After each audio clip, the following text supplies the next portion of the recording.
ഒരു ബുദ്ധിമുട്ടാകുമ്പോൾ തിരിച്ചറിയാനുള്ള വിവേകവും ഉത്തരവാദിത്വം ചങ്ങനാശ്ശേരി MLA ഉണ്ടായിരുന്നു. പക്ഷെ അദ്ദേഹം അത് ഉറക്കം നടിച്ചുകൊണ്ട് അത് ചെയ്തില്ല. അവസാനം ആ KC പാലം ഒരു വലിയ വിനയായി എന്ന് വന്നപ്പോൾ അത് കുട്ടനാട് MLA-ക്കെതിരെയുള്ള ഒരു പ്രചാരണ ആയുധമായി മാറ്റി എന്നുള്ളതിനപ്പുറത്ത് അത് പൊളിച്ചു പണിയുവാനുള്ള ക്രിയാത്മകമായ ഒരു നടപടിയും എടുക്കാതെ ഇക്കാലമൊക്കെയും ഇപ്പോഴും KC പാലം അവിടെ നിൽക്കുകയാണ്.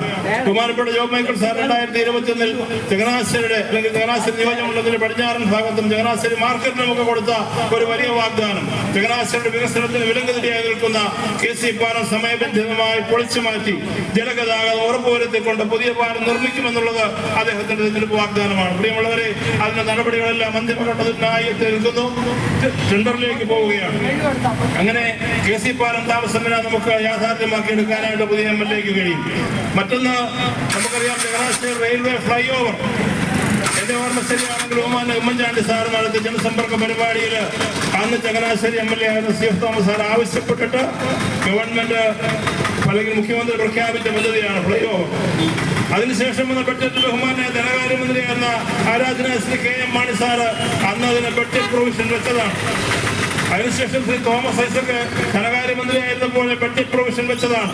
അന്നൊക്കെ ചങ്ങനാശ്ശേരി ഉണ്ടായിരുന്ന UDF-ന്റെ MLA എന്തുകൊണ്ട് ആ സാധ്യതകൾ ഉപയോഗിച്ചുകൊണ്ട് ചങ്ങനാശ്ശേരി ഫ്ലൈ ഓവർ യാഥാർത്ഥ്യമാക്കിയില്ല? ഇന്ന് ചങ്ങനാശ്ശേരി ഫ്ലൈ ഓവർ അതിന്റെ നിർവഹണത്തിന്റെ ഘട്ടത്തിലേക്ക് എത്തി നിൽക്കുകയാണ്. ഒരുപക്ഷെ ഏതാനും മാസങ്ങൾക്കകം തന്നെ MLA കൃത്യമായിട്ട് പറയും. വളരെ താമസിയാതെ തന്നെ നിർമ്മാണോദ്ഘാടനം നടത്തി ചങ്ങനാശ്ശേരി റെയിൽവേ ജംഗ്ഷന്റെ ഗതാഗതക്കുരുക്കിന് ശാശ്വതമായ പരിഹാരം കണ്ടെത്തിക്കൊണ്ട് ആ റെയിൽവേ ഫ്ലൈ ഓവർ അന്ന് നിർമ്മാണം ആരംഭിച്ച് പൂർത്തിയാക്കുമെന്നുള്ളതിൽ നമുക്ക് ഉറപ്പാണ്. അത് നമ്മുടെ MLA-യുടെ വാഗ്ദാനമാണ്. തീർച്ചയായിട്ടും അത് നടപ്പിലാകുക തന്നെ ചെയ്യും. ഇങ്ങനെ എണ്ണിപ്പറഞ്ഞാൽ ചങ്ങനാശ്ശേരിയിൽ നിന്ന് അതുപോലെ തന്നെ നമ്മുടെ പൂവം നിവാസികളൊക്കെ ഇവിടെ ഇരിക്കുന്നുണ്ട്. പൂവത്തേക്ക് പോകുമ്പോൾ അറിയാം, അവിടെ ഒരു ദുരിതം പിടിച്ച ഒരു യാത്രയാണ്. ഒരു ദ്വീപ് പോലെ കിടക്കുന്ന പ്രദേശം. ആകെ ഒരു സഞ്ചാര മാർഗം പെരുന്നയിൽ നിന്ന് പൂവത്തേക്ക് പോകാനുള്ള ഒരേ ഒരു മാർഗം അവിടെ ഒരു പാലം, പെരുമ്പുഴക്കടവ് പാലം.